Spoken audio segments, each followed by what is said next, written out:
Hello, hello. This is Christina Waschko and you're watching Motherpreneur TV, where we kiss our excuses goodbye and cozy up to life we love. And today we're putting heart and soul into our business. In other words, we're talking branding. And in my opinion, there is nobody better than the amazing, fabulous, creative, oh so talented and successful Vicki McLeod to help us with that. Vicki does a phenomenal job in branding herself and her business, Main Street Communications. She's a business coach, personal coach and consultant with over 20 years of experience. In 2014, Vicki was a recipient of the Business Leader of the Year Award in May, Paris. It is such an honor and privilege to have this amazing woman on Motherpreneur TV and to share the coach. Enjoy. Vicki, thank you so much for taking the time to be here with us. Thank you. It's my pleasure, Christina, and thank you for coming to me. I really appreciate you making the effort to come to my home. It's beautiful. Yes, thank you. Thank you so much. And congratulations, you are the recipient of the 2014 Business Leader of the Year Award here in my parade. High five! I love that! I am, yeah. It's a real honor. As everyone says, it's true. You feel very honored when you get that kind of acknowledgement from your community. And it's a place I've lived in and worked and loved to be in for 21 years. Well, I've lived here longer, but I've been in business for 21 years. So, yeah, it's a nice culmination of a career in business. You run your business, Mainstream Communications, with heart and soul. I mean, this is your, I would say, is that your tagline or is it your branding, heart and soul? I think it's probably a little bit of both. The tagline is actually to live a life you love online or offline. And so really my focus has always been both for organizations or corporations or businesses to really be having lives that they love or making the impact that they want to have in the world or in their communities or in their workplaces. And so that kind of heart and soul piece sort of ties it all up. And I was just lucky enough, I think, when I started my business to be a little ahead of that curve. I think it's very current now. Because that was the next question. Yeah. Nowadays, everybody wants to sell or has to sell with heart. You were the first. I think, I would say yes and no. I mean, I think there's always been businesses that were more conscious or businesses that were more leading from the heart or heart-led businesses. I think though there's a way we were conditioned to believe that to be in business you had to be a little bit cutthroat. Right. Or you needed to have a real separation between your business persona and your personal persona. And what we've seen, I think, over the last 2 decades is that people want that integration. They want to be who they are in all aspects of their life. That includes business. So do you have any tips for all of us who either start a business or who already started their business, our business, and we want to put that, we want to put more heart into it? What would be your ideas of how to do that? The most important thing is to know what you stand for. The clearer that you are about who you are and what's important to you and what you value, the easier it will be for you to be able to design your business around that. The first tip would be to make some time for dreaming in your business. Give yourself some space to see what's trying to emerge, to play with possibilities, to really get a sense of what is being called forth from you, and then allow your clients and your customers and your colleagues to tell you what it is that they see in you, what they see you being able to offer in the world, whether it's new products or services or a way of being in your current mix. And answer the call would be tip number 2. So once you've dreamed up something and you kind of get a sense of what the call is, answer that call, respond to it in some way. The third tip after answering the call would be to really trust yourself. Get very clear about what means yes for you and what means no. Create terms, share those terms with your clients and potential customers. And if you do those 3 things, I think you'll be well on your way to being able to have a business where you know exactly what you stand for. I often say another tip for heart and soul business or soulful business is you don't need to sell people, you just need to invite them. I like that. You just need to invite. Oh, I like that. You are a life coach. You're a business coach. One of my streams of business is life coaching, yes. So how can you put heart and soul into your life coaching or business coaching? So this is a great question, Christina. So for me, because every coach is a little bit different. So some coaches are more corporate style. They're more, navy blue pinstripe suit. My branding, for example, shows me in my pajamas. I know! You should go. Shows me in my pajamas, very often in my apron. That's Yeah. really who I am. Yeah. So people who relate to that, who find that resonant, will be attracted to that kind of a coach. Part of the theme, the way that I coach, is around everyday happiness. It's about starting in the life that you have right now and finding what's working in that life and kind of extending that or expanding the reach of that happiness. So for me, being at home in my pajamas, I love to cook, that's all about everyday happiness. So Right. it's all about what's, for me, very authentic and true. If you're not a person that likes to be in your pajamas, maybe you're a fitness coach or maybe you're an action-oriented, I know your orientation is around action, probably wouldn't have pictures of you necessarily in your pajamas. No. But we might see you on a zip line Yeah. flying through the air, and that would be very on brand and also authentic. So what's really important in business is that you resonate with your target market, that you're able to resonate with the people that you want to connect with.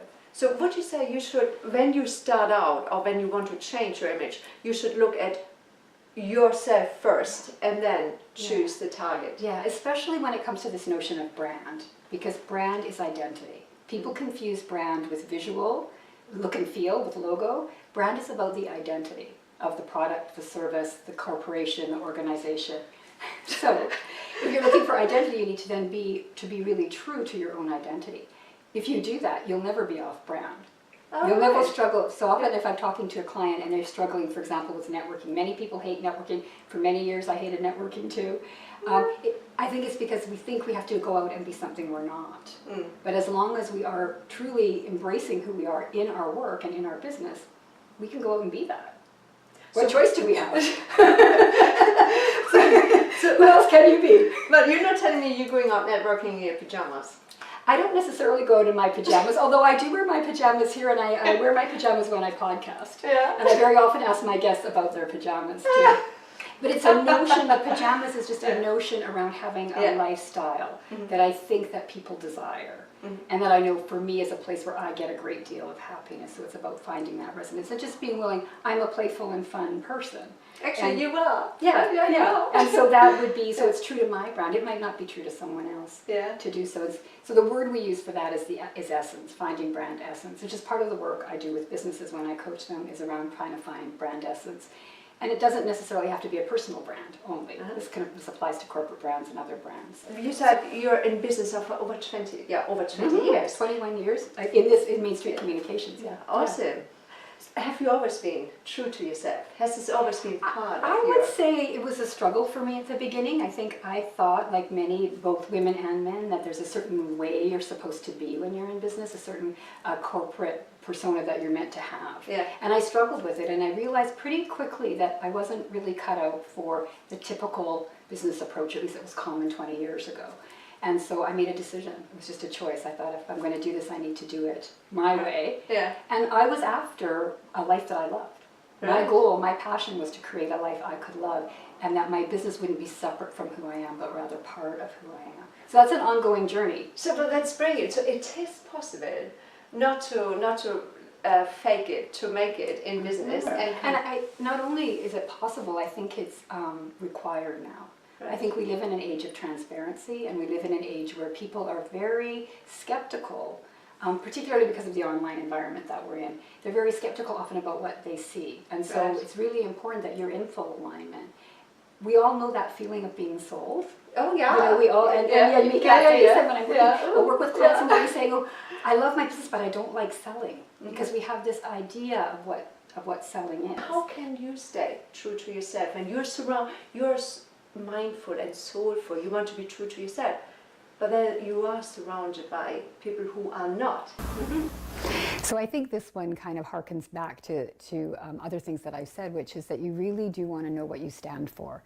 If you're clear about that and you know what your criteria is for doing work, it's always very easy for you to know what to say yes to and what to say no to.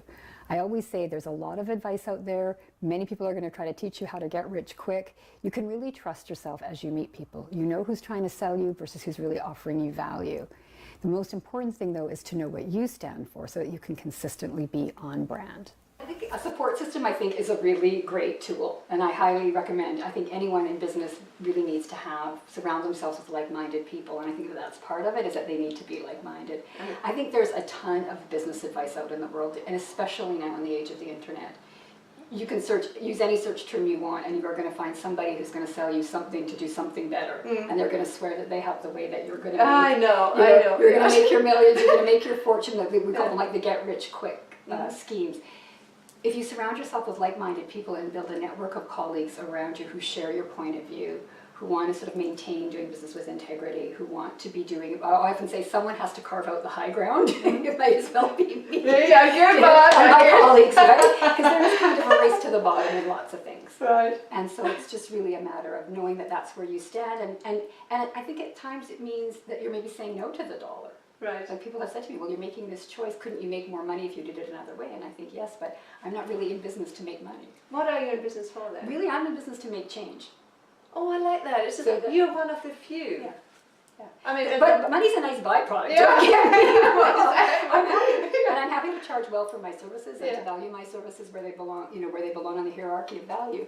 And at the same time, I'm in this business because I want to create positive impact in the world. Right. I'm on this planet to do that. And I was driving home from one of my long-term clients, a corporate client out in the valley, and I just had this epiphany. I was 50 years old, and it was, if I don't get into social media, I need to get out of business.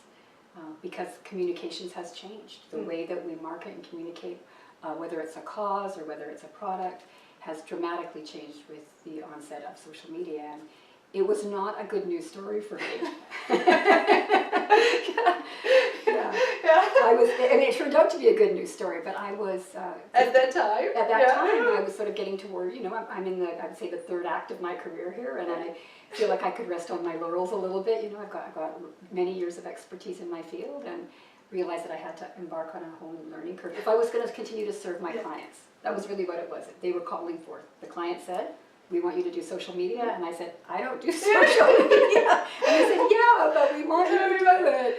And so that's the being called forth. I thought, am I willing to step up into this new call? I love that, because that can happen to all of us at any time. I have a fair amount of confidence, both around success and failure. I'm quite willing to fail.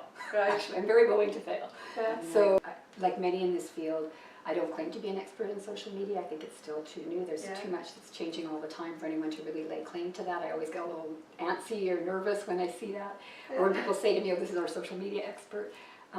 To me, social media is a tool that's an extension of other marketing tools that we've used for many, many years, and how to choose what to use as the right That tool. was my next question. What tip can you give us? What suits us? Is it trial and error, or how would I know I should be on Twitter, on Instagram, or blah, blah, blah?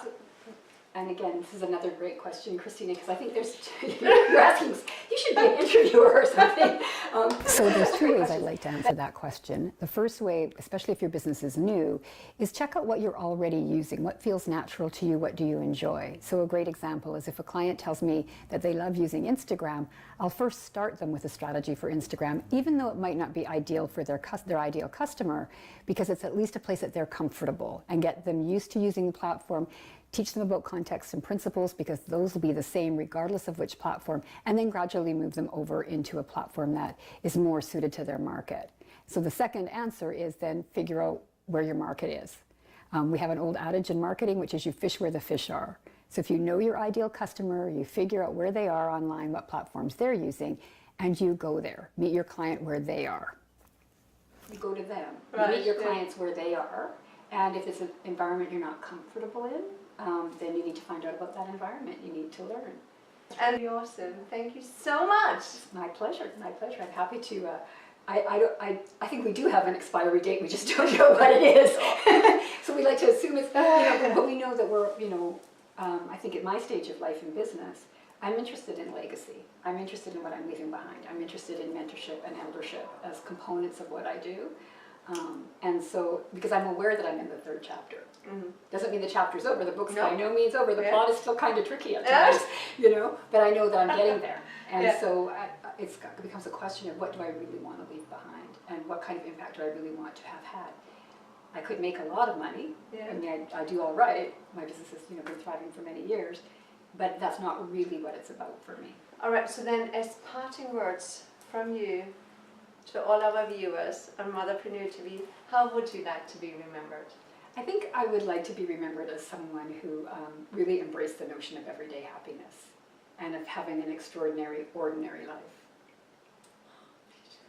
Thank you so much, Vicki. That was beautiful. Thank you. Awesome. Thank you. Thank you. Now, isn't Vicki just fantastic? If you want to see this woman right now in her pajamas, go to mainstreetcommunications.ca and check out her website. You will see this is such a great example on how to transfer your personality into your business. Plus, pretty cool picture in her pajamas. Now, if you have any more tips or questions, ideas about personal branding or business branding, please leave us your comments below the video. Also, if you enjoyed what you just listened to and what you just watched, share it with your network of friends.